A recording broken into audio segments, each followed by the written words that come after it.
TV Telugu welcome to TV news Telugu. నేను మల్లిక. ముందుగా headlines. విజయవాడలో అంతర్జాతీయ యోగా దినోత్సవ వేడుకలు. బాబా రామ్దేవ్ తో కలిసి యోగాసనాలు వేసిన సీఎం చంద్రబాబు, మంత్రి లోకేష్. గ్రామాన యోగా మందిరాలు నిర్మిస్తామని సీఎం చంద్రబాబు వెల్లడి. కాకినాడలో మన ఊరు మాటామంతి కార్యక్రమంలో ప్రజలు సమస్యలపై డిప్యూటీ సీఎం పవన్ కళ్యాణ్ స్పందన. రౌడీలు, గూండాలను వెనకేసుకొచ్చే ప్రభుత్వం కాదని పవన్ కళ్యాణ్ స్పష్టీకరణ. అసాంఘిక కార్యకలాపాలపై కఠిన చర్యలు తప్పవని హెచ్చరిక. విదేశాల్లోనూ లేపాక్షి షోరూంలు ఏర్పాటు చేస్తామని మంత్రి సవిత వెల్లడి. త్వరలో నేతన్న భరోసా పథకానికి శ్రీకారం. అమరావతిలో 10 ఎకరాల్లో నిఫ్ట్ ఏర్పాటు చేస్తామని మంత్రి వెల్లడి. ఇంద్రకీలాద్రిపై ఘనంగా 12వ అంతర్జాతీయ యోగా దినోత్సవ వేడుకలు. ముఖ్య అతిథిగా పాల్గొన్న దేవాదాయ శాఖ కమిషనర్ రామచంద్ర మోహన్. భారతీయ సంప్రదాయం, దేవాలయాల సంస్కృతిలో యోగా అవిభాజ్య భాగమని కమిషనర్ వ్యాఖ్య. అంతర్జాతీయ యోగా దినోత్సవాన్ని పురస్కరించుకొని అమరావతిలోని ఇందిరాగాంధీ మున్సిపల్ స్టేడియంలో ఘనంగా నిర్వహించిన యోగా కార్యక్రమంలో ముఖ్యమంత్రి నారా చంద్రబాబు నాయుడు పాల్గొన్నారు. ప్రముఖ యోగా గురు రామ్దేవ్ బాబాతో కలిసి యోగాసనాలు చేసిన సీఎం గ్రామాన యోగా మందిరాల ఏర్పాటు, ఇంటింటికి యోగా చేరవేయటం ప్రభుత్వ లక్ష్యమని ప్రకటించారు. యోగాంధ్ర కోసం ప్రత్యేక పోర్టల్, ఆగస్టు 15 నుంచి సంజీవని కార్యక్రమం అమలు వంటి కీలక ప్రకటనలు చేశారు. అమరావతిలోని ఐజీఎం స్టేడియంలో నిర్వహించిన అంతర్జాతీయ యోగా దినోత్సవ వేడుకల్లో ముఖ్యమంత్రి చంద్రబాబు నాయుడు, మంత్రి నారా లోకేష్ యోగా గురువు రామ్దేవ్ బాబాతో కలిసి యోగాభ్యాసం చేశారు. ప్రాణాయామం, అనులోమ విలోమతో పాటు పలు క్లిష్టమైన ఆసనాలను సీఎం సునాయాసంగా చేసి అందరినీ ఆకట్టుకున్నారు. ఈ సందర్భంగా ముఖ్యమంత్రి మాట్లాడుతూ యోగా ద్వారా శారీరక, మానసిక ఆరోగ్యం సాధ్యమవుతుందని చెప్పారు. ఇంటింటికి యోగా చేరేలా చర్యలు తీసుకుంటామని, స్వర్ణ గ్రామ, స్వర్ణ వార్డు కార్యాలయాల్లో శాశ్వత యోగా మందిరాలను ఏర్పాటు చేస్తామని వెల్లడించారు. యోగా కార్యక్రమాల పర్యవేక్షణ కోసం జిల్లా, మండల స్థాయిలో అధికారులను నియమిస్తామని, యోగాంధ్ర కోసం ప్రత్యేక పోర్టల్ ను కూడా ప్రారంభిస్తామని తెలిపారు. ప్రధాని నరేంద్ర మోదీ చొరవతో యోగాకు ప్రపంచవ్యాప్తంగా గుర్తింపు లభించిందని, ప్రస్తుతం 190 దేశాల్లో అంతర్జాతీయ యోగా దినోత్సవం నిర్వహించబడుతోందని సీఎం పేర్కొన్నారు. భారతదేశం ప్రపంచానికి మార్గనిర్దేశం చేసే విశ్వగురువుగా ఎదుగుతోందని అన్నారు. వచ్చే ఏడాది అంతర్జాతీయ యోగా దినోత్సవాన్ని తిరుపతిలో నిర్వహిస్తామని ప్రకటించిన సీఎం రాష్ట్రంలో 1.07 కోట్ల మంది పౌరులు, 2.5 లక్షల మంది శిక్షకులు యోగా కార్యక్రమాల్లో పాల్గొని 2 ప్రపంచ రికార్డులను సాధించడం గర్వకారణమని పేర్కొన్నారు. ఈ సందర్భంగా వరల్డ్ బుక్ ఆఫ్ రికార్డ్స్ ప్రతినిధులు అందించిన గుర్తింపులను అధికారులు సీఎం చంద్రబాబుకు అందజేశారు. Andhra Pradesh yoga to the global. I can assist you. Technology also we can take for the global community. Definitely. International Yoga Day 225 విశాఖలో నిర్వహించాం. రికార్డులు క్రియేట్ చేశాం. ప్రధాని నరేంద్ర మోడీ గారి సమక్షంలో 2 గిన్నిస్ వరల్డ్ రికార్డులు, 21 ప్రపంచ రికార్డులు సాధించాం. ఈసారి ఇంటర్నేషనల్ యోగా డే 2026ను విజయవాడలో నిర్వహిస్తున్నాం. రాబోయే రోజుల్లో, రాబోయే సంవత్సరం 27 yoga day, international yoga day కలియుగ దేవుడు వెంకటేశ్వరి సన్నిధి తిరుపతిలో నిర్వహిద్దాం. ఈరోజు రాష్ట్ర వ్యాప్తంగా 1,33 కేంద్రాలలో ఒకేసారి యోగా ప్రదర్శనలు చేస్తున్నాం. యోగా సైనికులైన 7,754 మంది మాస్టర్ ట్రైనర్లు, 2,60,60,000 మంది ట్రైనర్లు, వీళ్ళందరినీ మనస్ఫూర్తిగా అభినందిస్తున్నా. ఈ సంవత్సరం యోగా ఫర్ హెల్తీ ఏజింగ్ అనేది నినాదం. దీర్ఘకాలిక వ్యాధులతో బాధపడుతున్న వారికి థెరపిటిక్ యోగాతో ఉపశమనం కల్పిస్తాం. ఇది ఒక రోజు విషయం కాదు. ఇంటింటికి యోగా, సంపూర్ణ యోగా కోసం ఈ రాష్ట్ర ప్రభుత్వం కట్టుబడి ఉందని మరొక్కసారి మీ అందరికీ విజ్ఞప్తి చేస్తున్నా. 5 ప్రిన్సిపల్స్ తీసుకొచ్చాం. 5 అంశాలతో ఒక యాక్షన్ ప్లాన్. యోగా కార్యక్రమాల పర్యవేక్షణ కోసం ఆంధ్రప్రదేశ్ యోగా నేచురోపతి ప్రచార పరిషత్ ఏర్పాటు చేశాం. దాని ద్వారా స్వర్ణ గ్రామం, స్వర్ణ వార్డుల్లో కూటమి ప్రభుత్వం రౌడీలు గూండాలను వెనకేసుకొచ్చే ప్రభుత్వం కాదని రాష్ట్ర ఉప ముఖ్యమంత్రి పవన్ కళ్యాణ్ స్పష్టం చేశారు. అసాంఘిక కార్యకలాపాలకు పాల్పడే వారిపై కఠిన చర్యలు తప్పవని హెచ్చరించారు. కాకినాడలో నిర్వహించిన మన ఊరు మాటామంతి కార్యక్రమంలో ప్రజల సమస్యలను నేరుగా విన్న ఆయన ఫ్లెక్సీల నియంత్రణ, ట్రాఫిక్ సమస్యలు, మత్తు పదార్థాల అక్రమ రవాణా, విద్యార్థుల ఆవిష్కరణలకు ప్రోత్సాహం వంటి అంశాలపై కీలక వ్యాఖ్యలు చేశారు. కాకినాడలో జరిగిన మన ఊరు మాటామంతి కార్యక్రమంలో పాల్గొన్న ఉప ముఖ్యమంత్రి పవన్ కళ్యాణ్ ప్రజల నుంచి నేరుగా ఫిర్యాదులు స్వీకరించారు. రాష్ట్రంలో శాంతి భద్రతల పరిరక్షణకు కూటమి ప్రభుత్వం కట్టుబడి ఉందని, రౌడీయిజం, గూండాయిజాన్ని ఎట్టి పరిస్థితుల్లోనూ సహించబోమని స్పష్టం చేశారు. కాకినాడలో అతివేగంగా వాహనాలు నడుపుతున్న యువకులు, కళాశాలల్లో గంజాయి మరియు మత్తు పదార్థాల విక్రయాలు, అనధికార ఫ్లెక్సీలు ఏర్పాటు, ఆక్రమణలు, ట్రాఫిక్ సమస్యలు వంటి అంశాలను ప్రజలు ఆయన దృష్టికి తీసుకువచ్చారు. ముఖ్యంగా పీఠాపురంలోని శ్రీ పాదగయ సెంటర్ వద్ద తీవ్ర ట్రాఫిక్ సమస్యకు శాశ్వత పరిష్కారం చూపాలని స్థానికులు కోరారు. ఈ సందర్భంగా పవన్ కళ్యాణ్ మాట్లాడుతూ రాజకీయ నాయకులు ఫ్లెక్సీల ఏర్పాటుపై చూపుతున్న శ్రద్ధను ప్రజా సమస్యల పరిష్కారంపై చూపాలని సూచించారు. విచ్చలవిడిగా ఫ్లెక్సీలు ఏర్పాటు చేయడం వల్ల ప్రజలకు ఇబ్బందులు కలుగుతున్నాయని, వాటిపై కట్టుదిట్టమైన నియంత్రణ అవసరమని అన్నారు. విద్యార్థుల ఆలోచనలు, కొత్త ఆవిష్కరణలు వెలుగులోకి తీసుకురావడానికి ప్రత్యేక వేదిక ఏర్పాటు చేయాలని సూచించిన ఆయన రాష్ట్ర యువత ఇతర రాష్ట్రాలకు వలస వెళ్లకుండా స్థానికంగా ఉపాధి అవకాశాలు పెంచే దిశగా చర్యలు తీసుకోవాలని పేర్కొన్నారు. పాఠశాలల్లో ఆర్టీఈ చట్టం అమలులో ఉన్న లోపాలపై మంత్రివర్గ సమావేశంలో చర్చిస్తామని తెలిపారు. ఏదో పాపం చిన్న ఆ పసి వయసులో బీరు బాటిల్ తీసి మెడకోసేసాడు. పాపం ఏదో కూర్చోబెట్టి అమర్నాథ్ గౌడ్ అనే అబ్బాయిని తెలుసు తెలియకుండా 14 ఏళ్ళ కుర్రోడిని వాళ్ళ అక్కని ఏడిపిస్తున్నారని చెప్పి ఆ 14 ఏళ్ళ అమర్నాథ్ గౌడ్ వచ్చి ఆ రౌడీలని ఎదుర్కొంటే పాపం కత్తితో పొడి చేశారు. చిన్నపిల్లలు తెలిసి తెలియకుండా పొడి చేశారు. ఇలాంటి చెప్పే నాయకుడిని కాదు నేను.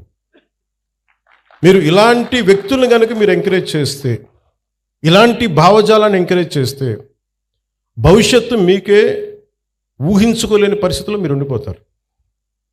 నేను ఈరోజు మీకు ఎందుకు బలంగా చెప్తున్నానంటే you have to have a collective spirit. అన్ని పనులు అవ్వకపోయినా primary is law and order.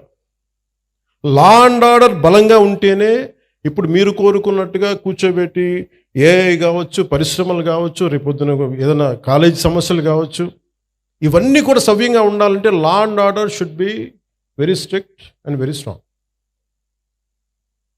నేను హోమ్ మినిస్టర్ని కాదు, అది నా పరిధిలోకి రాదు. అది క్రిమినల్స్ తాలూకు అదృష్టం.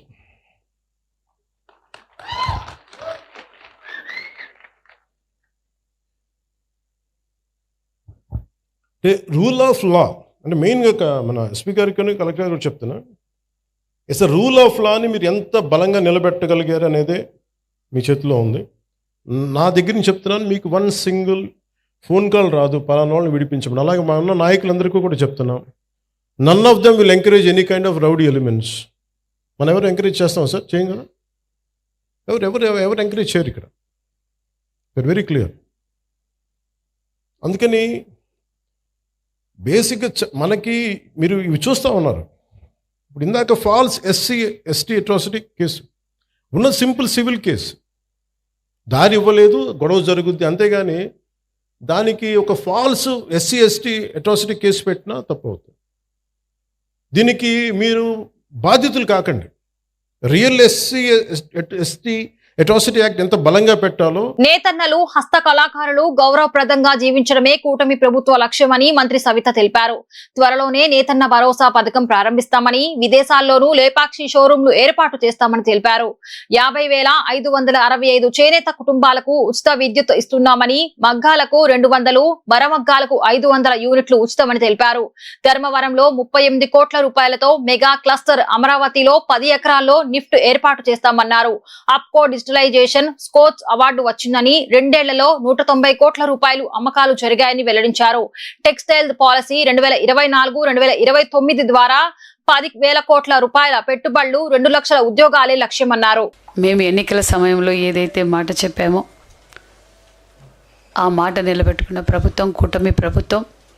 మరి ప్రధానమంత్రి నరేంద్ర మోడీ గారి ఆశీర్వాదంతో, మరి ముఖ్యమంత్రి చంద్రబాబు నాయుడు గారు మరి అదేవిధంగా డిప్యూటీ సీఎం గారి సూచనల మేరకు మరి ఈరోజు హ్యాండ్లూమ్స్ అండ్ టెక్స్టైల్స్ ఈ 2 ఏళ్ళు ఒక పక్క లేపాక్షి మరి ఖాదీ బోర్డ్ మరి ఈ 4 డిపార్ట్మెంట్ల ద్వారా ఈ 2 సంవత్సరాల్లో మరి ప్రజారంజక పాలన నడిపామన్న విషయం కూడా తెలియజేస్తూ మరి ఏదైతే పోగును వస్త్రంగా మలిసి మనిషి మానాన్ని కాపాడుతున్న చేనేతలందరికీ కూడా మరి ఈ మీడియా ద్వారా కూడా ప్రత్యేకతమైన నమస్కారాలు కూడా తెలియజేసుకుంటూ మీడియా సోదరులకు కూడా నమస్కారాలు తెలియజేసుకుంటూ మరి ఈ 2 సంవత్సరాల్లో మరి గతంలో కూడా 14, 19లో కూడా రాష్ట్రం విడిపోయినప్పటికీ కొత్త రాష్ట్రంగా ఏర్పడినప్పుడు కూడా చేనేతలకు పెద్దపీట వేశారు మాన్యశ్రీ ముఖ్యమంత్రి చంద్రబాబు నాయుడు గారు.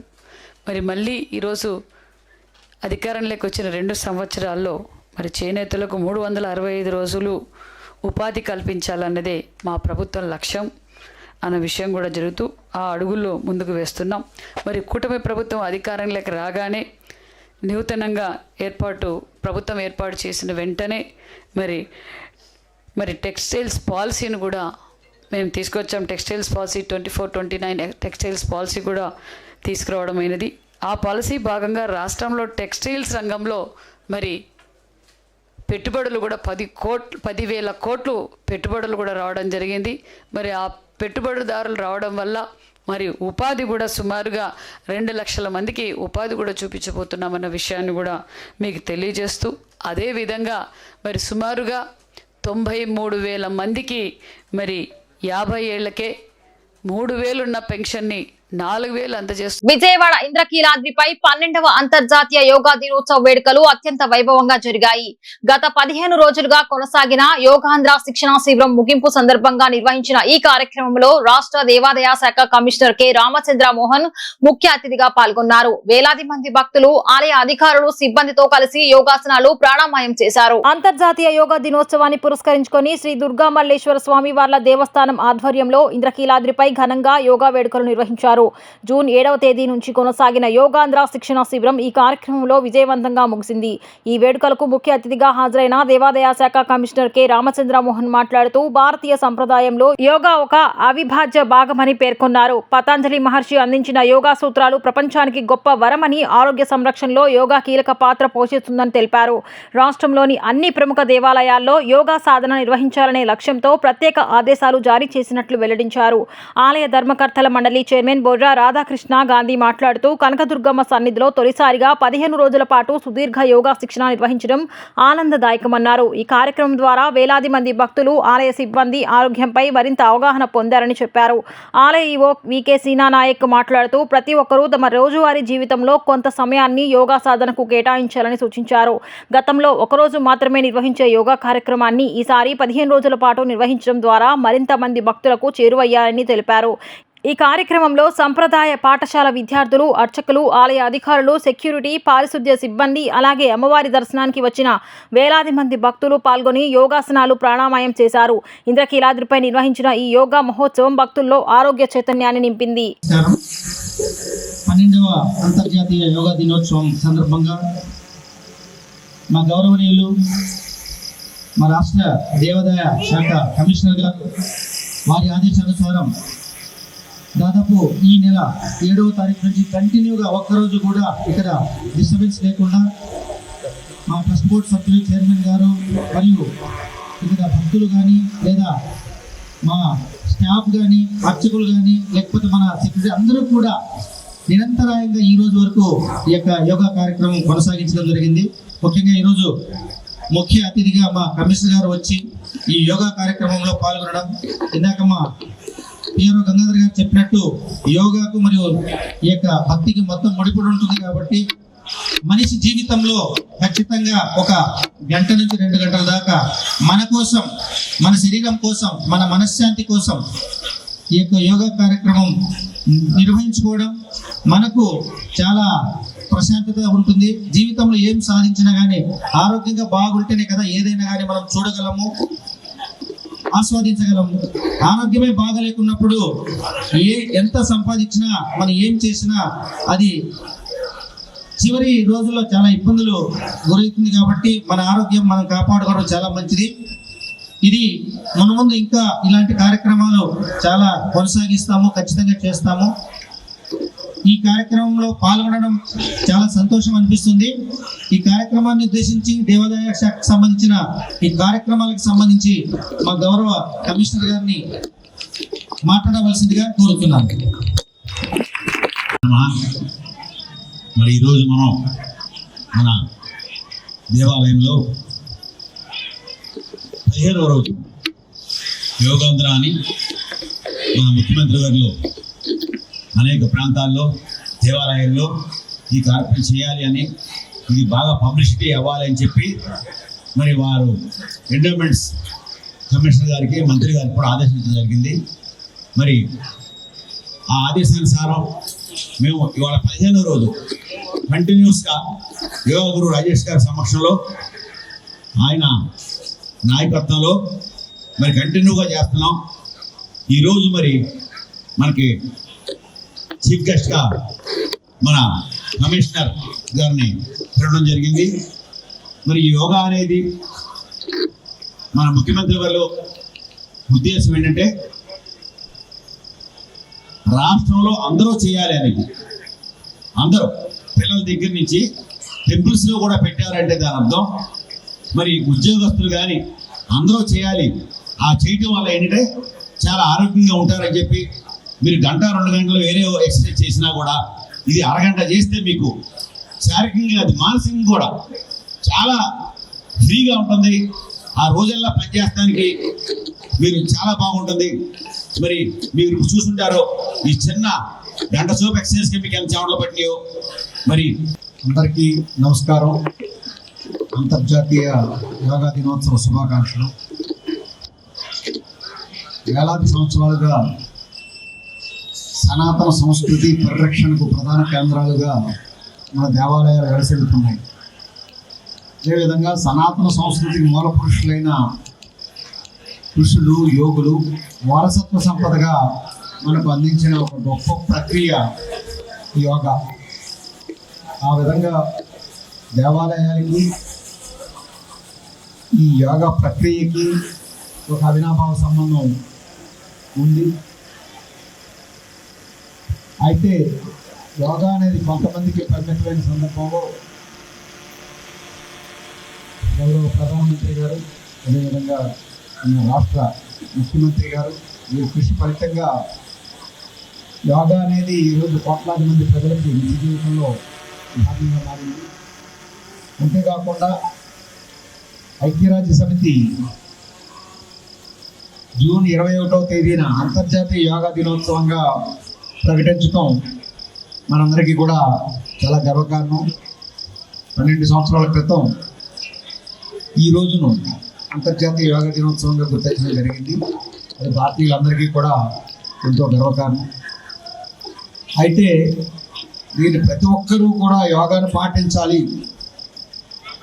మంచి ఆరోగ్యాన్ని, ఆనందాన్ని, ఆ ఏకాగ్రతను, మానసిక శారీరక ఆరోగ్యాన్ని సాధించడం కోసం ప్రతి ఒక్కరి జీవితంలో కూడా ఈ యోగాను ఒక భాగం చేయాలి అనే సంకల్పంతో కేంద్ర రాష్ట్ర ప్రభుత్వాలు ఈ యోగా దినోత్సవాన్ని పెద్ద ఎత్తున నిర్వహించాలి అని ఆదేశించడమే కాకుండా ఈవో గారు చెప్పినట్టుగా ముందుగానే 2 వారాల పాటు అంతర్జాతీయ యోగా దినోత్సవం సందర్భంగా విజయవాడలోని డాక్టర్ బిఆర్ అంబేద్కర్ కళావేదిక యోగామయ వాతావరణంతో కలకలలాడింది. యోగా మేవా జైతే సందేశంతో నిర్వహించిన ఈ వేడుకల్లో 1000 మందికి పైగా యోగా ఔత్సికులు పాల్గొని సామూహిక యోగాసనాలు నిర్వహించారు. కళా వైభవానికి యోగా సౌరభం జోడించిన ఈ కార్యక్రమం ఆరోగ్యవంతమైన జీవన విధానానికి ప్రేరణగా నిలిచింది. విజయవాడలోని డాక్టర్ బిఆర్ అంబేద్కర్ కళావేదికలో 12వ అంతర్జాతీయ యోగా దినోత్సవ వేడుకలు ఘనంగా నిర్వహించారు. ఉదయపు వేళల్లో జరిగిన ఈ కార్యక్రమంలో విద్యార్థులు, యువత, మహిళలు సహా వివిధ వర్గాలకు చెందిన 1000 మందికి పైగా ప్రజలు పాల్గొన్నారు. ఇందిరాగాంధీ మున్సిపల్ స్టేడియంలో నిర్వహించిన రాష్ట్ర స్థాయి యోగా వేడుకలను కళావేదికలో ఏర్పాటు చేసిన భారీ ఎల్ఈడి తెరల ద్వారా ప్రత్యక్ష ప్రసారం చేసి వీక్షించారు. దీంతో యోగాంధ్ర ఉద్యమంలో భాగస్వాములనే భావన మరింత బలపడింది. 45 నిమిషాల కామన్ యోగా ప్రోటోకాల్ ప్రకారం యోగాసనాలు, ప్రాణాయామం, ధ్యాన కార్యక్రమాలు నిర్వహించారు. వందలాది మంది ఒకే లయలో యోగా సాధన చేయటంతో కళావేదిక ప్రశాంతత, క్రమశిక్షణ, ఆధ్యాత్మిక చైతన్యాలకు ప్రతీతిగా మారింది.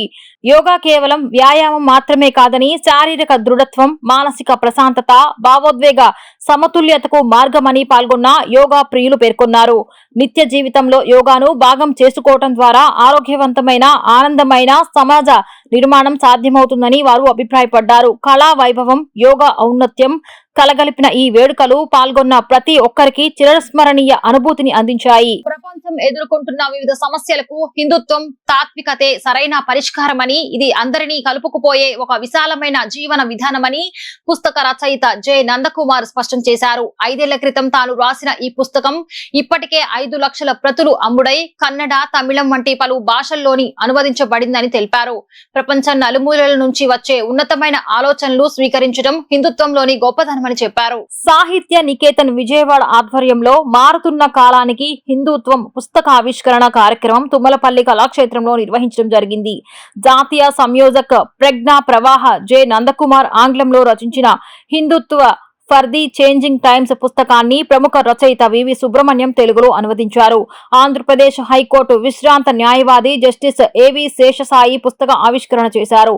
ఆత్మీయ అతిథులకు రిటైర్డ్ ఐపీఎస్ అధికారి టి కృష్ణప్రసాద్, ప్రముఖ గైనకాలజిస్ట్ ఎన్ దుర్గా, శ్రీలక్ష్మి పాల్గొన్న ఈ కార్యక్రమానికి రాష్ట్ర వైద్య ఆరోగ్య శాఖ మంత్రి సత్యకుమార్ యాదవ్, బీజేపీ రాష్ట్ర spokes person Yamini Sharma, sunflower groups అధినేత విఎస్ఆర్ పున్నం రాజు, ఎన్టీఆర్ జిల్లా బీజేపీ అధ్యక్షులు అడ్డూరి శ్రీరామ్, పలువురు నగర ప్రముఖులు పాల్గొని కార్యక్రమాన్ని అశాంతం వీక్షించారు. ఈ సందర్భంగా పుస్తక రచయిత జి నందకుమార్ మాట్లాడుతూ, హిందుత్వం అనేది కేవలం ఒక మతపరమైన అంశం కాదని, అది నిరంతరం సాగే ఒక ప్రక్రియ అని పేర్కొన్నారు. పర్యావరణ పరిరక్షణ, విజ్ఞాన శాస్త్రం వంటి అంశాల్లో ప్రపంచం పురోగమించడానికి హిందుత్వ ఆలోచన విధానం ఎంతో అవసరమన్నారు.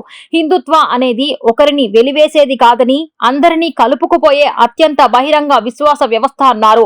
చారిత్రక, సాంస్కృతిక నగరమైన విజయవాడలో ఈ కార్యక్రమం జరగటం పట్ల హర్షం వ్యక్తం చేశారు. विजयवाड़ा में Hindutva for the changing times इस नामक एक पुस्तक मैंने 5 साल पहले लिखा था. It became a big hit in the book publication field. Near about 5 lakh book copies were sold out, and many states in many provincial languages it has been translated. वो तो translate हुआ था, कन्नड़ में हुआ, तमिल में हुआ. अनेक कारणों से यहाँ का थोड़ा लेट हो गया. अभी इसका भी रिलीज, आज का जो कार्यक्रम बहुत अच्छे तरीके से, भव्य तरीके से यहाँ संपन्न हुआ. उसके बारे में, उसमें हिंदुत्व, हिंदुइज्म, इसके बीच में जो क्या डिफरेंस है उसके बारे में एनालिसिस किया है. हिंदू का महत्व क्या है, हिंदू कितने पूरे विश्व के आगे बढ़ने के लिए, पूरे विश्व में एनवायरमेंटल प्रोटेक्शन से लेकर साइंस को लेकर सब विषयों के बारे में हिंदुत्व क्या कहते हैं, ये सब इसमें समावेश करने के लिए कोशिश किया है. Such a book was been released here. I am so happy that to be here in this historic cultural civilizational city, once a cultural capital of whole Andhra Pradesh, because of so many reasons, maybe अनेक कारणों से. One reason may be this disproportionate development happened in Andhra Pradesh. In some cities development has happened, and Vijayawada से बहुत सारे लोग वहाँ जाने की वजह से भी होगा. विजयवाड़ा का जो importance in the mid period थोड़ा कम हो गया, अभी फिर से रीगेन हो रहा है. उसी समय इस प्रकार का एक कल्चरल इंटेलेक्चुअल इवेंट यहाँ होने से मैं बहुत गौरवान्वित हूँ. उसमें भाग लेने के लिए I do feel just a great honour for me to participate in such a function. नमस्कार. విజయవాడలోని ఓ ప్రముఖ హోటల్లో బీజేపీ నేతలు Bharat rising in the Modi era పుస్తకంను విడుదల చేశారు. BJP national council member Yamini Sharma ప్రధానమంత్రి నరేంద్ర మోదీ నాయకత్వంలో దేశం సాధిస్తున్న ప్రగతిని వివరిస్తూ Bharat rising in the Modi era అనే పుస్తకంపై ఆమె కీలక వ్యాఖ్యలు చేశారు. గత దశాబ్ద కాలంలో భారతదేశం ప్రపంచ వేదికపై బలమైన శక్తిగా ఎదిగిందని పేర్కొన్నారు. మోదీ పాలనలో ఆర్థికాభివృద్ధి, మౌలిక సదుపాయాల కల్పన మరియు సామాజిక సంక్షేమ పథకాలు సామాన్యుడి జీవితాన్ని ఎలా మార్చాయో ఈ పుస్తకం కళ్లకు కట్టినట్లు వివరిస్తుందని ఆమె అభిప్రాయపడ్డారు. దేశ భవిష్యత్తును నిర్ణయించే కీలకమైన అంశాలను యువత మేధావులు తప్పక తెలుసుకోవాలని ఆమె పిలుపునిచ్చారు. బీజేపీ సిద్ధాంతాలను, ప్రభుత్వ విజయాలను ప్రజల్లోకి తీసుకెళ్లడంలో యామిని శర్మ కీలక పాత్ర పోషిస్తున్నారని పార్టీ వర్గాలు వెల్లడించాయి. ఈ కార్యక్రమానికి పలువురు స్థానిక బీజేపీ నాయకులు, కార్యకర్తలు హాజరయ్యారు. భారతీయ జనతా పార్టీ రాష్ట్ర media incharge doctor Kilari Dilip garu 2019 Vijayawada parliament సభ్యులాగా BJP తరపు నుంచి కూడా పోటీ చేశారు. ఇప్పుడు వారు కేవలం రాజకీయ నాయకులే కాకుండా కన్స్ట్రక్షన్ ఫీల్డ్ లో కూడా ఉన్నారు. అలాగే మంచి కర్మ సిద్ధాంతాన్ని నమ్మినటువంటి సనాతన ధర్మం పట్ల కూడా మంచి అవగాహన కలిగి దాన్ని ఆచరిస్తున్నటువంటి వ్యక్తి. వారు మంచి రచయిత కూడా. 2018లోనే నరేంద్ర మోదీ గారు అమలు చేస్తున్నటువంటి పథకాలతో ఒక పుస్తకాన్ని కూడా ప్రచురించడం జరిగింది. ఇప్పుడు ఈ రోజున మళ్ళీ భారత్ రైజింగ్ అని చెప్పనని కాంటెంపరీ ఇష్యూస్ అంటే స్వాతంత్రానికి ముందు నుంచి కూడా భారతదేశం పైన పాశ్చాత్య ప్రభావం ఏ విధంగా ఉంది, నెహ్రూ, ఇందిరాగాంధీ వాళ్ళ హయాంలో, కాంగ్రెస్ హయాంలో దేశంలో ఉన్నటువంటి అన్ని వ్యవస్థలు, ముఖ్యంగా పోలీసు, జ్యుడిషియరీ వ్యవస్థలో కూడా అవినీతి ఏ విధంగా పేరుకుపోయింది.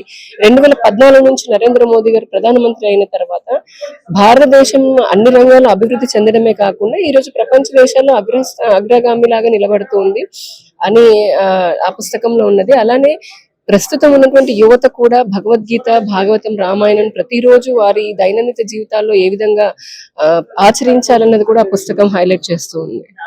సంస్థతో చేసుకున్న విద్యుత్ కొనుగోలు ఒప్పందాన్ని తక్షణమే రద్దు చేయాలని సిపిఎం రాష్ట్ర కార్యదర్శి వి శ్రీనివాసరావు డిమాండ్ చేశారు. ఈ ఒప్పందం వల్ల రాష్ట్రానికి భారీ ఆర్థిక నష్టం వాటిల్లుతోందని ఆందోళన వ్యక్తం చేశారు. పర్యావరణ శాఖ మంత్రిగా ఉన్న పవన్ కళ్యాణ్ తన శాఖ పనితీరుపై రాష్ట్రం సారించాలని హితవు పలికారు. ఆదివారం బాలోత్సవ్ భవన్ లో సిపిఎం రాష్ట్ర కార్యదర్శి వి శ్రీనివాసరావు మీడియాతో మాట్లాడుతూ రాజస్థాన్ నుంచి సోలార్ విద్యుత్ కొనుగోలు ఒప్పందం వల్ల యూనిట్ కు 2.49 చెల్లించాల్సి వస్తుందని, దీనివల్ల ఏటా 3,500 కోట్ల మేర ప్రభుత్వంపై అదనపు భారం పడుతుందని, మొత్తంగా 1.25 లక్షల కోట్లు అదనంగా చెల్లించాల్సి వస్తుందని పేర్కొన్నారు.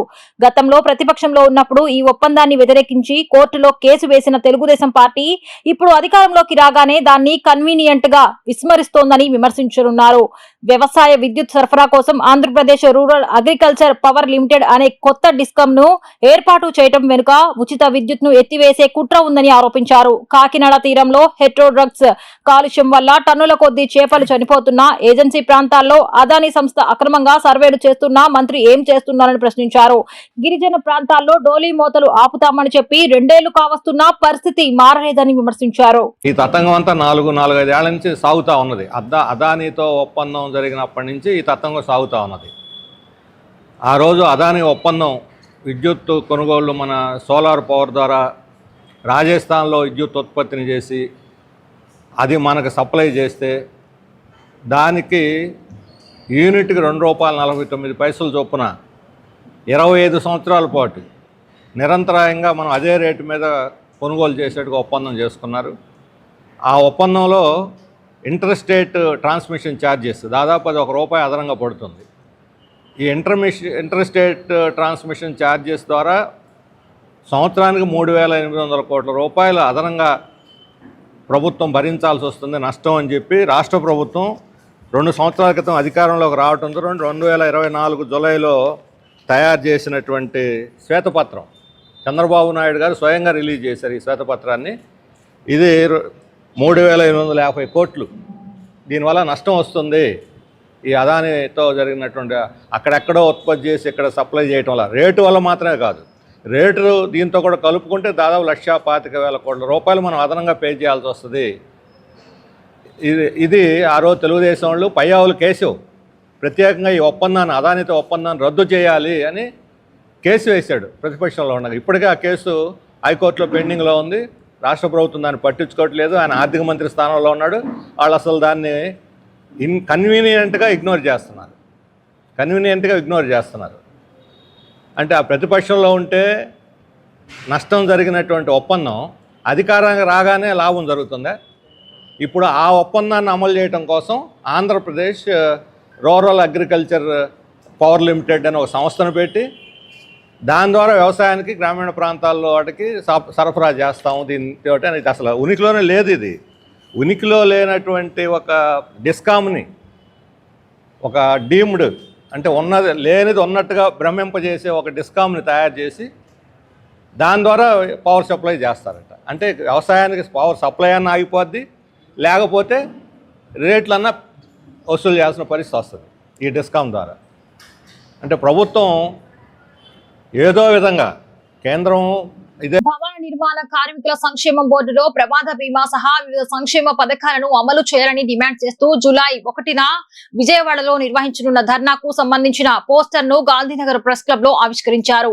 భవన నిర్మాణ కార్మికుల సంక్షేమ పథకాలను పునరుద్ధరించాలని, సంక్షేమ బోర్డు నిధులను కార్మికుల కోసం వినియోగించాలని ఐఎఫ్టియు రాష్ట్ర ప్రధాన కార్యదర్శి రామకృష్ణ డిమాండ్ చేశారు. భవన నిర్మాణ కార్మికుల సంక్షేమ బోర్డులో నిలిచిపోయిన సంక్షేమ పథకాలను పునరుద్ధరించాలని, ప్రమాద బీమా, సహజ మరణం పరిహారం, పెన్షన్, ఈఎస్ఐ, విద్యా సహాయం వంటి పథకాలను అమలు చేయాలని డిమాండ్ చేస్తూ జూలై 1న విజయవాడ ధర్నా చౌక్ లో నిర్వహించనున్న భారీ ఆందోళనకు సంబంధించిన పోస్టర్ ను గాంధీనగర్ ప్రెస్ క్లబ్ లో ఆవిష్కరించారు. ఈ సందర్భంగా ఐఎఫ్టియు రాష్ట్ర ప్రధాన కార్యదర్శి రామకృష్ణ మాట్లాడుతూ కార్మికుల సంక్షేమ నిధులను కార్మికుల కోసమే వినియోగించాలని, సంక్షేమ బోర్డు ద్వారా అన్ని పథకాలను తిరిగి అమలు చేయాలని ప్రభుత్వాన్ని డిమాండ్ చేశారు. కార్మికుల హక్కుల పరిరక్షణ కోసం చేపట్టనున్న ఈ ధర్నాలో భవన నిర్మాణ కార్మికులంతా పెద్ద ఎత్తున పాల్గొని విజయవంతం చేయాలని పిలుపునిచ్చారు. ఈ కార్యక్రమంలో బీసీడబ్ల్యూయు రాష్ట్ర కన్వీనర్ జి హరికృష్ణారెడ్డి, జిల్లా ప్రధాన కార్యదర్శి మీరావళి, ఐఎఫ్టియు రాష్ట్ర కమిటీ సభ్యుడు చిట్టిబాబు, కె కుమార్ తదితర కార్మిక సంఘాల నాయకులు పాల్గొన్నారు. నా పేరు A Ravindra, IFTU Vijayawada city president. July 1వ తారీఖున భవన నిర్మాణ కార్మికులు చేస్తున్నటువంటి ధర్నాకు భారత కార్మిక సంఘాల సమాఖ్య ఐఎఫ్టి తరఫున పూర్తి మద్దతు తెలియజేస్తూ జయప్రదం చేయాలనేసి కార్మికులకు, భవన నిర్మాణ కార్మికులకు పిలుపునిస్తుంది ఐఎఫ్టి కూడా.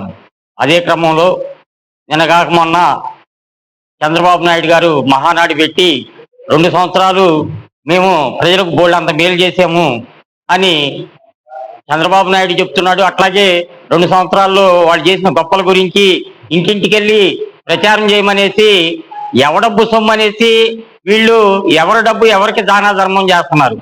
భవన నిర్మాణ కార్మికులు సెస్ ద్వారా, అదే క్రమంలో వాళ్ళు గవర్నమెంట్ కట్టిన డబ్బుల ద్వారా సంక్షేమ బోర్డులో ఉన్నటువంటి వాళ్ళ డబ్బుల్ని వాళ్ళకి సంక్షేమం కోసం ఉపయోగిస్తామంటే వీళ్ళు నానా యాగి చేస్తూ అధికారంలో లేనప్పుడేమో మేము వచ్చినప్పుడు చేస్తాము అనేసి, అధికారంలోకి వచ్చిన తర్వాత ఏమో ఆ పథకాల మొత్తాన్ని పక్కన పడేసి 2 సంవత్సరాలు అవుతుంటే 2 సంవత్సరాల నుంచి పట్టించుకోలేదు, మొన్న మార్చి నుంచి మొదలు పెట్టాము అనేసి ఆ పథకాలు కూడా చిన్న చిన్న పథకాలు లేదు 20,000 ఇస్తాము. పక్క రాష్ట్రాలేమో అదే పథకం కింద ప్రసూతికి 50,000, అదే పెళ్లి కానికి 1,00,000 రూపాయలు ఆ రకంగా ఇస్తుంటే, ప్రమాదవశాత్తు చనిపోయిన కార్మికుడికి 10 లక్షలు ఇస్తుంటే ఈ ప్రభుత్వాలకైతే చేమ గుట్టినట్లేదు. వాళ్ళ తాతల సొమ్ము, వాళ్ళ సొంత సొమ్ము ఇమ్మనేసి కార్మికులు అడగటం లేదు. వాళ్ళు దాచుకున్న సొమ్ము, వాళ్ళ కష్టపడితే సెస్ ద్వారా గవర్నమెంట్కి వచ్చినటువంటి డబ్బునే ఇమ్మనేసి కార్మిక వర్గం డిమాండ్ చేస్తుంది. ఆ మాత్రం కూడా ఇంగి జ్ఞానం లేకుండా వీళ్ళు ఇవాళ యోగాంధ్ర అనేది ఏదో ఎక్కడ యోగా అయ్యావా. కార్మికులు ఆకలితో రోడ్లెక్కి 3 పూట్ల తిండి లేక, వాళ్ళ బిడ్డలు చదివించుకోవడానికి డబ్బులు లేక, కార్మికులు వాళ్ళ పిల్లలను చదివించుకోలేని పరిస్థితులు, దయనీయమైనటువంటి పరిస్థితులు వాళ్ళ కార్మిక వర్గం తమ యొక్క బాధను ఎల్లబోస్తుంటే, ఈ యొక్క ప్రభుత్వాలుకి కనీసం క్షేమ కుట్టినట్టయినా లేకపోవడం అనేది చాలా శోచనీయమైన విషయం. కాబట్టి మిత్రులారా, ఈ యొక్క ప్రభుత్వాలు మేనవేశాలు లెక్కేసుకుంటూ కూర్చుంటే, గత ప్రభుత్వాలు ఏ రకంగా వాళ్ళు ప్రజలకు ఇచ్చిన హామీలను నెరవేర్చకపోతే చెత్తకుప్పలు ఎట్లా కలిసిపోయారో అదే రకంగా ఇవ్వడం. సాయి కృష్ణ లాకప్ డెత్ ఘటనపై పౌర హక్కుల మహిళా ఐక్యవేదిక గళమెత్తింది. ఈ ఘటనకు వ్యతిరేకంగా పౌర హక్కుల మహిళా ఐక్యవేదిక ఆధ్వర్యంలో సామాజికవేత్త డాక్టర్ వసుంధర విజయవాడలో విలేకరుల సమావేశాన్ని నిర్వహించారు. సాయి కృష్ణ మరణంపై సమగ్రమైన మరియు పారదర్శకమైన న్యాయ విచారణ జరపాలని వారు డిమాండ్ చేశారు. ఈ లాకప్ డెత్ ఘటనకు బాధ్యులైన వారిని గుర్తించి వారిపై కఠినమైన చట్టపరమైన చర్యలు తీసుకోవాలని వారు కోరారు. మృతుడి కుటుంబానికి న్యాయం జరిగే వరకు తమ పోరాటం కొనసాగుతుందని, ఈ ఘటనపై సమాజంలో విస్తృత చర్చ జరగాల్సింది అవసరం ఉందని వారు అభిప్రాయపడ్డారు. ఈ సమావేశంలో పలువురు పౌర హక్కుల మహిళా ఐక్యవేదిక సభ్యులు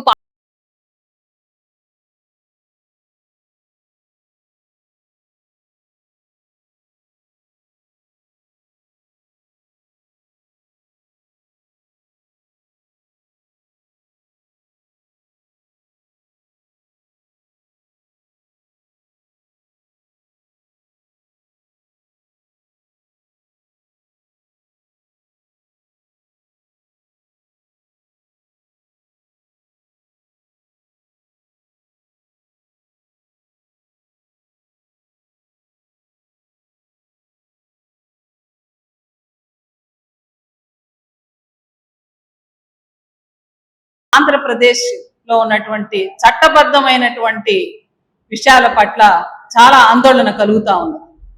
ఇక్కడికి మేము వచ్చింది సాయికృష్ణ తల్లి ఆవేదన చెప్పడానికో ఈ ప్రభుత్వం యొక్క వైఫల్యం చెప్పడానికో కాదు. అసలు ఆంధ్రప్రదేశ్ అనే రాష్ట్రంలో పౌర హక్కులు ఏమవుతున్నాయి, అది నేరస్తుడికైనా కావచ్చు, మామూలు మనుషులకైనా కావచ్చు. ఈ గాదె సాయికృష్ణ మిస్సింగ్, మేము మిస్సింగ్ గానే అనుకుంటున్నాం. ఎందుకనంటే ప్రభుత్వం వైపు నుంచి ఇంతవరకు గాదె సాయికృష్ణ లాకప్ డెత్ అయ్యాడని కానీ చనిపోయాడని కానీ ఎలాంటి వార్త లేదు. కానీ వార్తా కథనాల ప్రకారం గాదె సాయికృష్ణని లాకప్ డెత్ చేశారు. లాకప్ డెత్ చేయడం అనేది మనకి మామూలే, వింటూ ఉంటాం. అయితే ఇది చాలా ప్రత్యేకమైనటువంటి కేసు. లాకప్ డెత్ చేసిన తర్వాత లేదంటే ఎన్కౌంటర్ చేసిన తర్వాత నేరస్తుల్ని సహజంగా వారి యొక్క పార్థివ దేహాన్ని తల్లికో తల్లిదండ్రులకి కుటుంబానికి అప్పగించడం అనేది ఇంతవరకు మనం చూసింది భారతదేశ చరిత్రలో ఇది చూసాం. అనేక లాకప్ డెత్లు, అనేక ఎన్కౌంటర్లలో శరీరాల్ని అప్పగించడం, దాంట్లో న్యాయం ఉందా అన్యాయం ఉందా అనే చర్చకి మేము వెళ్ళట్లేదు. అయితే ఎందుకు గాదె సాయికృష్ణ మిస్సింగ్ కేసు ఇంత సెన్సేషన్ అయిందంటే 45 రోజుల నుంచి ఇంతవరకు గాదె సాయికృష్ణ ఉన్నాడా లేదా అనేది ఒక ప్రశ్నార్థకంగా మిగిలిపోయింది. ఇక్కడ మేము ప్రభుత్వాన్ని ప్రశ్నించదలుచుకున్నది ఒకటే, ఈ రాష్ట్రంలో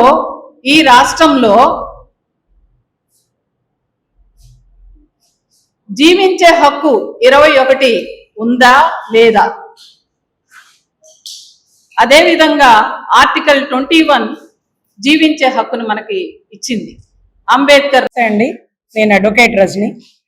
ఏదైతే నిన్నటి రోజు జరిగినటువంటి పిల్లా సాయి లాకప్ డెత్, హత్య, whatever it may be, custodial guidelines అంటూ ఉంటుందండి. DK Basu versus state of West Bengal అని 1997లో వచ్చినటువంటి అద్భుతమైన జడ్జిమెంట్ తర్వాత చాలా రూల్స్ అండ్ రెగ్యులేషన్స్ పెట్టారండి.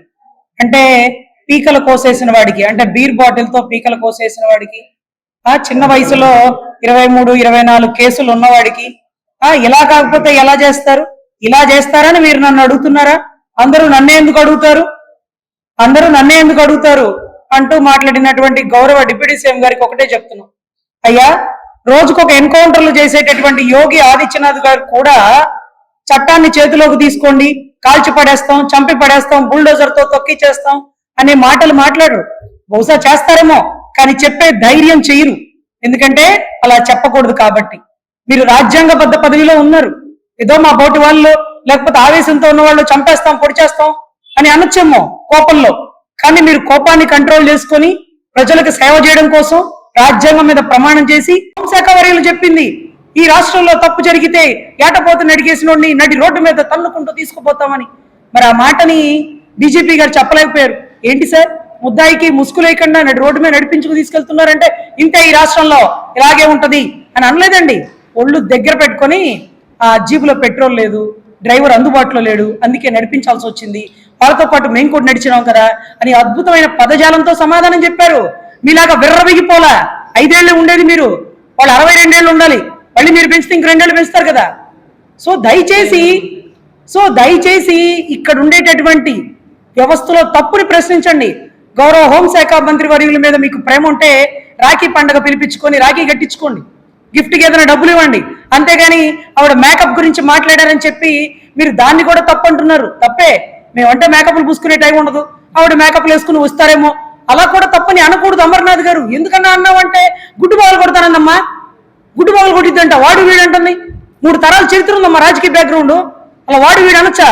నేను ఒప్పుకున్నా, మా వాళ్ళు ఒప్పుకోలేదమ్మా, అందుకే అలా మాట్లాడాల్సి వచ్చింది. ఏ రోజున నేను మాట్లాడానా అని ఆయన సమాధానం చెప్పాడు.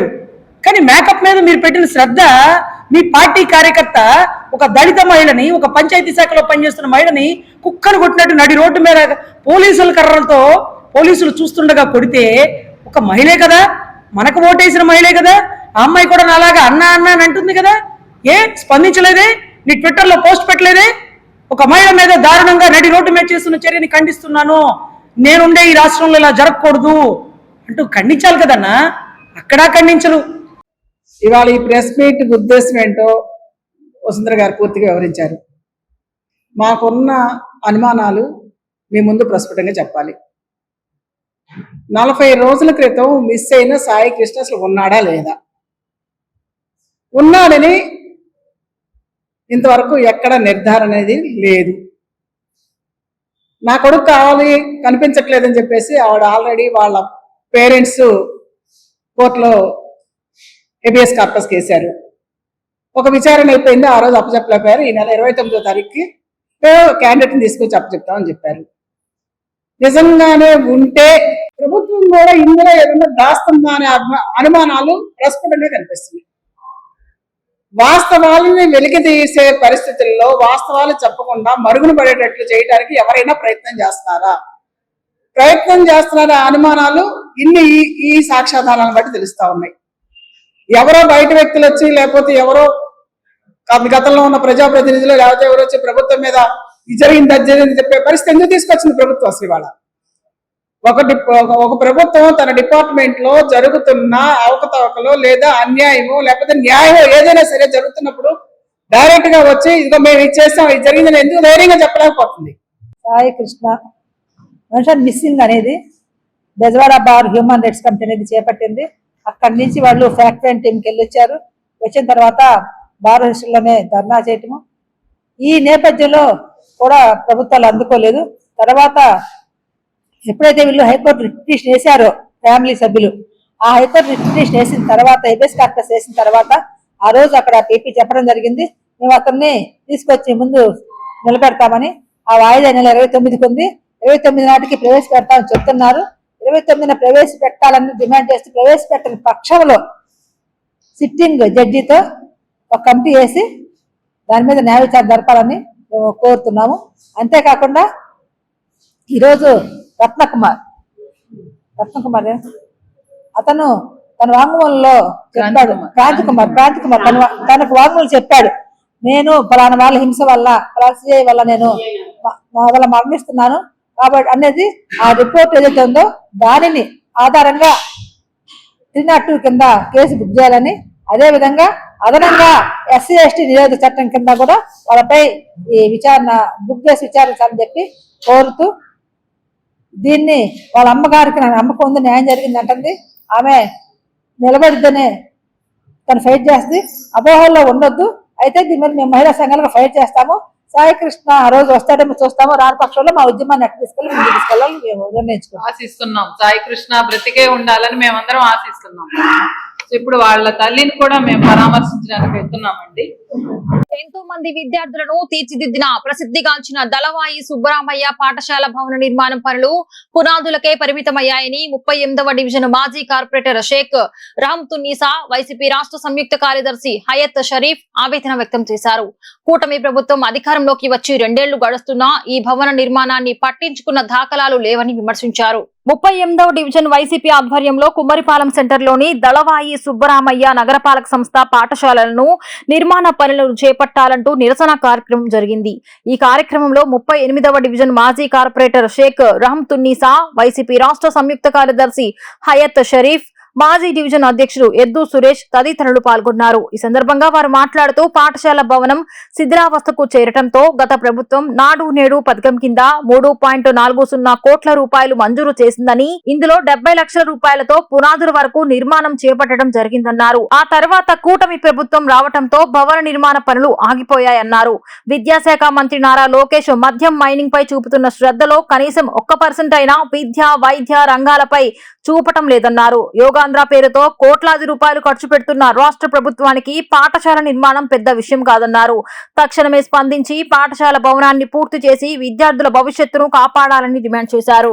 దళవాయి హై స్కూల్ కి అత్యున్నతమైన చరిత్ర ఉన్న స్కూల్ ఇది. పాఠశాలలో అనేక మంది విద్యార్థులు, కొన్ని వందల మంది విద్యార్థులకి విద్యాబుద్ధులు నేర్పించిన ఈ పాఠశాలలో ఈ రోజు కనీసం క్లాసులు పడగొట్టి బిల్డింగ్ కట్టిస్తామని చెప్పి హామీ ఇచ్చి 2 ఏళ్ళు అయిన ఇది ఇంత మటుకు ఎటువంటి ఇటుకరాయి కూడా పెట్టలేదు. 2 ఏళ్ళు గడుస్తున్నా అట్లాగే మన విద్యాశాఖ మంత్రి గారు అభివృద్ధి చేయిస్తున్నా అంటాడు. అలాంటిది కనీసం ఇక్కడ స్కూల్ నిర్మించడం చేత కానీ నారా చంద్రబాబు నాయుడు గారిని లోకేష్ గారిని పవన్ కళ్యాణ్ పొగుడుతూ ఉంటాడు. అబ్బో అభివృద్ధిలో మేము ముందున్నాం. కేవలం మీరు మా దాచుకోవడం మీద పెట్టిన శ్రద్ధ వైద్యం మీద విద్య మీద పెడితే కనీసం రాష్ట్రంలో పిల్లలు చదువుకోవడానికి ఆరోగ్యం అందని పరిస్థితిలో ఉన్నటువంటి రోగులకి మీరు వాళ్ళని పట్టించుకోమని వైఎస్ఆర్ కాంగ్రెస్ పార్టీ తరఫున డిమాండ్ చేస్తున్నాం. అట్లాగే ఎంతో మందికి విద్యా బుద్ధులు నేర్పించినటువంటి ఈ స్కూల్ని వెంటనే పునర్నిర్మించాలి. ఈ లేని పక్షంలో వైఎస్ఆర్ కాంగ్రెస్ పార్టీ తరఫున ఇంకా తీవ్రతరమైన ఆందోళన చేపడతామని చెప్పి వైఎస్ఆర్ కాంగ్రెస్ పార్టీ తరఫున హెచ్చరిస్తా ఉన్నాం. చాలా ప్రసిద్ధిగాంచింది ఈ స్కూల్. ఇప్పుడు చాలా వర్షపు నీళ్లు వచ్చేస్తే మా జగన్ గారి హయాంలో నాడు నేడులో పెట్టాము. 3,70,00,000 శాంక్షన్ అయింది. పునాదుల వరకు చేయగలిగాము. ఆ తర్వాత మన కూటమి ప్రభుత్వం వచ్చింది. ఆ స్కూల్ గురించి పట్టించుకోవట్లేదు. పిల్లల భవిష్యత్తు ఆలోచించి ఈ కూటమి ప్రభుత్వం విద్యాశాఖ మంత్రి గారు మా పిల్లల భవిష్యత్తు ఆలోచించి మన స్కూల్ కి రీమోడల్ చేయండి. నాడు నేడులో పెట్టాము. చాలా స్కూళ్ళు మా జగన్ గారు చేశారు. అలాగే అభివృద్ధి చెందుద్దని చెప్పి మేము చాలా కృషి చేశాము. చాలా పునాదుల వరకు ఎత్తేసాము. ఇంకా మిగతాది మా ప్రభుత్వం అయిపోయింది హయాము. ఇంకా కూటమి ప్రభుత్వం వచ్చింది. ఇంకా ఆ స్కూల్ గురించి పట్టించుకోవట్లేదు. ఆ స్కూల్ ని పునర్నిర్మాణం చేయట్లేదు. ఈ పిల్లల భవిష్యత్తు చాలా నాశనం అయిపోతుంది. పిల్లలు ఇప్పుడు స్కూల్ తెరిచారు. పిల్లలు స్కూల్ లేకుండా చాలా ఇబ్బంది పడుతున్నారు. వర్షంలో చిన్న స్కూళ్ళలో ఎక్కడో పెట్టారు. వాళ్ళ భవిష్యత్తు నాశనం అయిపోతుంది. మన విద్యాశాఖ మంత్రి గారు ఒకసారి శ్రద్ధ పెట్టి ఈ స్కూల్ ని రీఓపెన్ చేయాలని, మంచి బిల్డింగ్ కట్టాలని, అన్ని సౌకర్యాలతో ఈ బిల్డింగ్ కట్టాలని మన ప్రభుత్వాన్ని మేము అందరం కోరుకుంటున్నాం. నేను షేక్ రహమతున్నీసా, మాజీ కార్పొరేటర్, 38వ డివిజన్ మాది. ఎంతో పేరుగాంచిన ప్రసిద్ధిగా గాంచిన ఈ దళవాయి సుబ్రహ్మణ్య స్కూల్ ఎంతో కాలంగా ఉన్నది. ఇది ఎంతో మంది విద్యార్థుల్ని తయారు చేసింది. ఈ స్కూల్ కొన్ని కారణాల వల్ల రోడ్డుకి డౌన్ అవటం వల్ల లేకపోతే పడిపోయే స్థితిలో ఉందని చెప్పి మా వైసీపీ ప్రభుత్వం గతంలో 3,40,00,000 రూపాయలు శాంక్షన్ చేసి నాడు నేడు స్కీమ్ కింద ఈ స్కూల్ నిర్మాణాన్ని చేపట్టడం జరిగింది. సుమారు 70 లక్షలు శాంక్షన్ చేసి దీని యొక్క పునాదులు నిర్మించడం జరిగింది. కొన్ని కారణాల వల్ల ఆ ప్రభుత్వం ఇదవటం వల్ల మళ్ళీ కూటమి ప్రభుత్వం ఎక్కి 2 ఏళ్ళు అయింది. ఈ 2 ఏళ్ళు ఎక్కిన కాలం దగ్గర నుంచి కనీసం దీని మీద ఇటుకురాయి పెట్టి పేర్చిన దాఖలాలు కూడా లేవు. మీ అందరం కోరుకుంటున్న ఒకటే, అయ్యా సర్వశాఖ మంత్రి వారు, అయ్యా విద్యాశాఖ మంత్రి నారా లోకేష్ గారు, మీరు మద్యం మీద పెట్టే దృష్టి ల్యాండ్ మైన్ మీద పెట్టే దృష్టిలో కనీసం 1% దృష్టి అయినా సరే ఈ యొక్క స్కూల్ నిర్మాణాల మీద, విద్యా వైద్యం మీద పెట్టాలని చెప్పి మేము అందరం కోరుకుంటున్నాం. మీరు గోవాలతో పోటీ పడుతున్నారు మద్యం అనే దాని మీద, అలాగే విద్యా వైద్యం మీద కూడా ఇతర రాష్ట్రాలతో పోటీ పడాలని చెప్పి మేము అందరం కోరుకుంటున్నాం. అలాగే రాష్ట్రాన్ని మధ్యాంధ్రప్రదేశ్గా తీర్చిదిద్దాలని చెప్పి కంకణం కట్టుకున్నట్టు ఈ కూటమి ప్రభుత్వం విద్యా వైద్యం సంక్షేమం అనే దాన్ని 0% అభివృద్ధిలో ఉన్నారు. మిగతా అన్ని చేసే నేరాలు, ఘోరాలు, అలాగే అత్యాచారాలు, స్కాములు, వీటిల్లో 100% అభివృద్ధిని తీసుకెళ్తున్నారు. ఇది సరైన పద్ధతి కాదు. మేము అందరం కూడా కోరుకునేది మిమ్మల్ని అందరం ఒకటే, మా పిల్లలు చాలా ఇబ్బందులు పడుతున్నారు. ఇటు పక్క ఈ ప్రాంతంలో ఇది చాలా ప్రసిద్ధిగాంచిన స్కూల్. చాలా మంది పిల్లలు ఈ స్కూల్ని నమ్ముకొని ఉన్నారు. దీన్ని మళ్ళా మీరు నిర్మించి మాకు పిల్లల భవిష్యత్తును కాపాడతారని చెప్పి మేము అందరం కూడా వినిపించుకుంటున్నాం. నా పేరు షేక్ హయాత్ షరీఫ్, రాష్ట్ర సంయుక్త కార్యదర్శి. బులెటిన్ ముగించే ముందు ముఖ్యాంశాలు మరొకసారి. విజయవాడలో అంతర్జాతీయ యోగా దినోత్సవ వేడుకలు. బాబా రామ్దేవ్ తో కలిసి యోగాసనాలు వేసిన సీఎం చంద్రబాబు, మంత్రి లోకేష్. గ్రామాన యోగా మందిరాలు నిర్మిస్తామని సీఎం చంద్రబాబు వెల్లడి. కాకినాడలో మన ఊరు మాటామంతి కార్యక్రమంలో ప్రజలు సమస్యలపై డిప్యూటీ సీఎం పవన్ కళ్యాణ్ స్పందన. రౌడీలు, గూండాలను వెనకేసుకొచ్చే ప్రభుత్వం కాదని పవన్ కళ్యాణ్ స్పష్టీకరణ. అసాంఘిక కార్యకలాపాలపై కఠిన చర్యలు తప్పవని హెచ్చరిక. విదేశాల్లోనూ లేపాక్షి షోరూంలు ఏర్పాటు చేస్తామని మంత్రి సవిత వెల్లడి. త్వరలో నేతన్న భరోసా పథకానికి శ్రీకారం. అమరావతిలో 10 ఎకరాల్లో నిఫ్ట్ ఏర్పాటు చేస్తామని మంత్రి వెల్లడి. ఇంద్రకీలాద్రిపై ఘనంగా 12వ అంతర్జాతీయ యోగా దినోత్సవ వేడుకలు. ముఖ్య అతిథిగా పాల్గొన్న దేవాదాయ శాఖ కమిషనర్ రామచంద్ర మోహన్. భారతీయ సంప్రదాయం, దేవాలయాల సంస్కృతిలో యోగా అవిభాజ్య భాగమని కమిషనర్ వ్యాఖ్య. ARTV న్యూస్ కి సమాప్తం. మళ్ళీ నెక్స్ట్ బులెటిన్ లో కలుద్దాం.